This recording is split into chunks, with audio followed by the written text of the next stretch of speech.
यादव को लिखे। फिर उनके बेटे ने कहा नहीं, मुझसे कोई बात ही नहीं हुई, मुझे नहीं मालूम।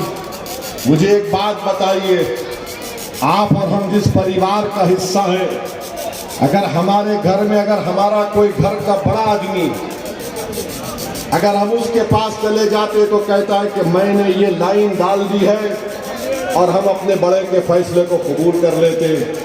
ये एक अजीब शख्स है जिसका बाप जिंदा है, अपने वालिद की जिंदगी में कह रहा है कि मुझसे नहीं बात करे। मैंने कहा इसकी भी हुज्जत पूरी करो अख्तर भाई। तो अख्तर भाई ने कहा कि सर इसको लेटर मैं दूंगा और अपने। अस्सलाम वालेकुम व रहमतुल्लाहि व बरकातहू।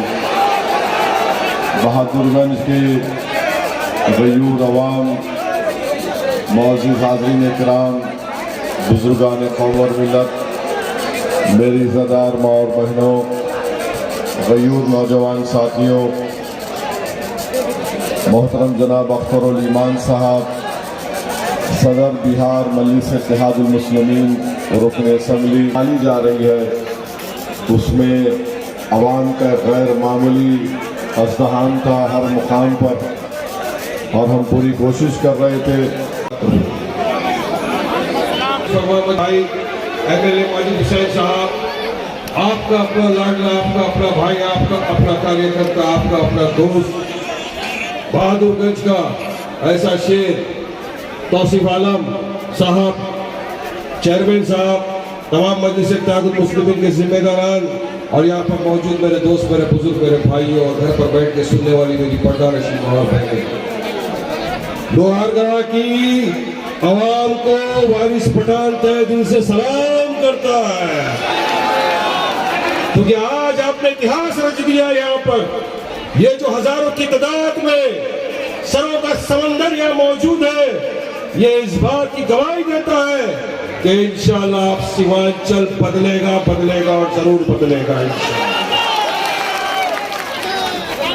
बदलेंगे ना? ये चौवन्नी छाप, चट्टी साहब सबको निकाल के फेंकेंगे ना? हाँ, आप चुनाव आने वाला है, बिहार में भी है। जिस तरह मुख्तलिफ सियासत पार्टियां अपने अपने उम्मीदवारों को मैदान में उतारेगी, इसी तरह मजलिस इत्तेहादुल मुस्लिमीन भी अपने बीच में, आपके बीच में अपने उम्मीदवारों को। आपने एमआईएम का झंडा बुलंद किया और अंजार नईमी को जिताया। ये जीत किसकी? छोड़कर यहाँ पतंग को जिताने के लिए आया था, उसकी परवाह नहीं की और अपने जमीर का सौदा कर लिया और लालू के दरबार में जाकर पिटने का काम किया।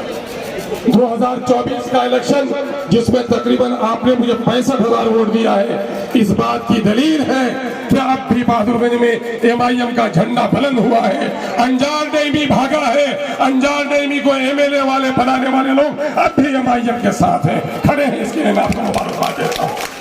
अगर अंजार नईमी को आप एमएलए बना सकते हैं और तौसीफ साहब को हरा सकते हैं, तो मुझे यकीन है कि दगाबाज अंजार नईमी को हराकर फिर से तौसीफ साहब को जिताने का फैसला भी आप कर सकते हैं।